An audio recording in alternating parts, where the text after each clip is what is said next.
جی یہ 220واں سالانہ عرس ہے۔ حضرت خواجہ حافظ محمد جمال اللہ ملتانی رحمۃ اللہ علیہ کے وصال کو 220 سال گزر چکے ہیں۔ ملتان میں جتنا بھی سلسلہ عالیہ چشتیہ کا فیض ہے وہ سب آپ سے ہے۔ آپ کا سلسلہ نسب جو ہے وہ حضرت علی کرم اللہ وجہ الکریم سے جا کے ملتا ہے۔ شہری اولیاء ملتان صرف اور صرف پیروں کی نسبت سے جانا جاتا ہے۔ آج میں موجود ہوں حضرت حافظ جمال رحمۃ اللہ علیہ کے دربار پر، جہاں پر ان کا 220واں عرس جو ہے وہ منایا جا رہا ہے۔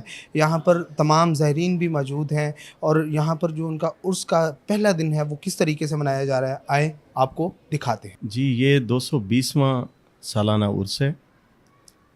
حضرت خواجہ حافظ محمد جمال اللہ ملتانی رحمۃ اللہ علیہ کے وصال کو 220 سال گزر چکے ہیں، اور آپ سلسلہ عالیہ چشتیہ کے روحانی پیشوا ہیں۔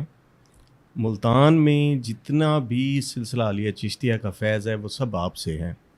آپ کا سلسلہ نسب جو ہے وہ حضرت علی کرم اللہ وجہ الکریم سے جا کے ملتا ہے۔ آپ حضرت غازی عباس علمدار کی اولاد ہیں، آپ قطب شاہی اعوان ہیں۔ تو یہاں پہ لوگ جوگ در جوگ جو ہیں وہ عرس شریف میں حاضری دیتے ہیں اور روحانی فیض سے فیضیاب ہوتے ہیں۔ یہاں 24 گھنٹے الحمدللہ لنگر کا انتظام ہوتا ہے۔ لوگ زائرین مسافرین جتنے بھی یہاں آتے ہیں الحمدللہ لنگر انہیں یہاں ملتا ہے۔ بڑے بھائی ہم یہاں سے بچپن سے دیکھتے آ رہے ہیں، یہ ماشاءاللہ عرس ہے حضرت صاحب، تو ماشاءاللہ 220واں عرس ان کا یہ لگا ہوا ہے ماشاءاللہ، اور ہم بچپن سے دیکھ رہے ہیں ماشاءاللہ اچھی رونق ہے، اور ان کے صدقے سے ہم یہاں پر ہیں اور یہ ماحول جمع ہوا ہے بنا ہوا ہے۔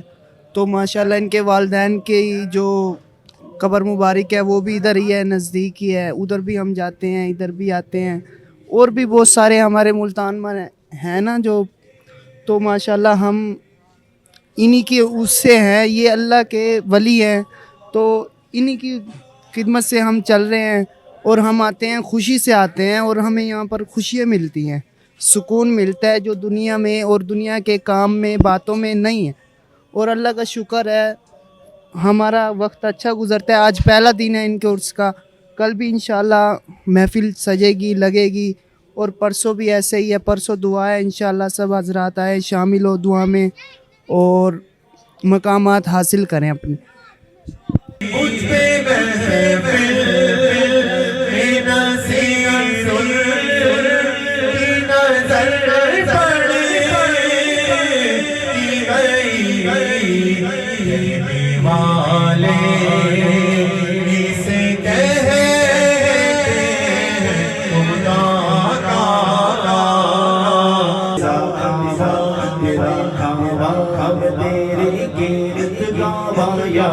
رسول اللہ تیرا میلاد میں کیوں نہ مناواں یا رسول اللہ